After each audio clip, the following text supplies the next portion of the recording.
Podem dir, en definitiva, com també diu Ximo moltes vegades, una frase per a resumir la situació en la que estem. La famosa frase que ja ha cunyat del 30% de desocupació, 30% de deute i 30% d'exclusió social. Però també ha dit que per a solucionar-lo el PSP va d'influir més en el PSOE i la Comunitat Valenciana a pintar més en Espanya. Perquè ja sabem, com hem repetit últimament moltes vegades en les xarxes socials, que Fabra, el delegat del govern de la comunitat, Fabra incapaç, no pinta fava. Ho ha dit i ho ha fet. Ha denunciat públicament, entre moltes altres coses, el finançament que hem rebut del govern d'Espanya. Però no s'ha limitat a denunciar-ho, sinó que ha aconseguit que el PSOE recolze la nostra proposta i la vote en el Congrés dels Diputats. Quan Fabra fa una proposta, no li contesta Rajoy, li contesta Montoro o qualsevol altre ministre. Quan Ximo fa una proposta, Rubalcaba s'assenta a negociar. I aquesta és la gran diferència. També van dir que hem de ser tan valencians com a socialistes, hem de ser el referent en la defensa dels interessos, valors i identitat plurals de valencians. Per això hem de tenir la capacitat tant per elaborar un projecte propi per a la comunitat com per influir en el projecte per a Espanya i per a Europa. Tot això i moltes coses més hem fet durant aquest temps. Les hem fet aquell dia que estaven ací, les hem fet tota la gent que s'ha anat incorporant al procés i les hem fet avui, que són molts més. Però també hem de reconèixer que no hauríem pogut fer aquest treball si abans milers de militants i votants socialistes, davall del lideratge de Joan Lerma, de Joan Romero, d'Ignasi Prat o de Jorge Alarte, no haurem treballat també ferm en la nostra lluita constant per la igualtat. Però també ens ha dit que per a solucionar el PSPB, per a saber mirar cap al futur, cal saber mirar també al passat, per aprendre dels nostres encerts i dels nostres errors, perquè l'experiència de la nostra història ens permet afrontar en millors condicions el futur que necessitem. Hem de fer entre totes i tots un projecte il·lusionant, un projecte que ens ha de portar, sí o sí, a guanyar les pròximes eleccions. Ha arribat l'hora de guanyar.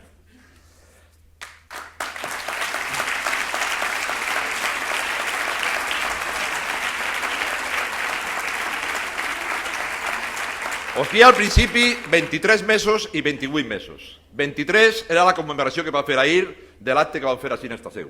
28 són els mesos que falten per a que Ximo sigui el pròxim president de la Generalitat.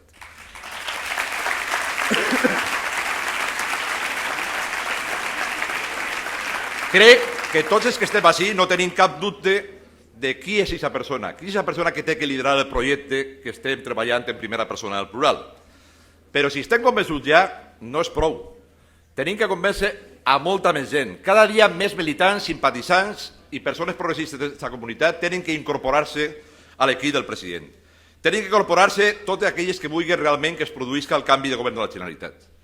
Recolzem a Ximo, en definitiva, per anar concloent, perquè ha demostrat que sap dirigir i crear equips solvents i compromesos, que és una persona que, com diu el taxista del vídeo, és una persona de la que te pots fiar, complix el que diu, perquè és una persona d'esquerres que es preocupa per la gent que té més necessitats, perquè diu les coses per el seu nom i es parla de tu a tu als més poderosos, perquè defensa els valencians i les valencianes per damunt dels interessos partidaris.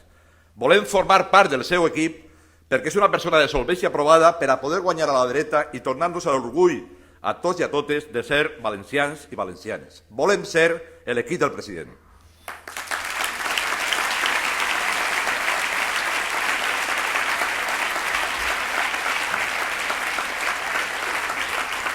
I per acabar, hem de ser milers de persones progressistes les que formem part del equip del president. Hem d'aconseguir, entre altres, incorporar a milers de joves. I aquests joves que han fet tot el que les hem demanat. Han estudiat molt més que les generacions anteriors i ara es troben en desocupació i a més es diuen tots els dies que és la primera generació que viurà pitjor que l'anterior. Moltes persones ens neguem a acceptar aquesta afirmació. La història no està escrita. Però per a parlar d'aquestes coses us deixo algú un poc més jove que jo, que us deixo en Sandra, dirigent de Joventuts Socialistes.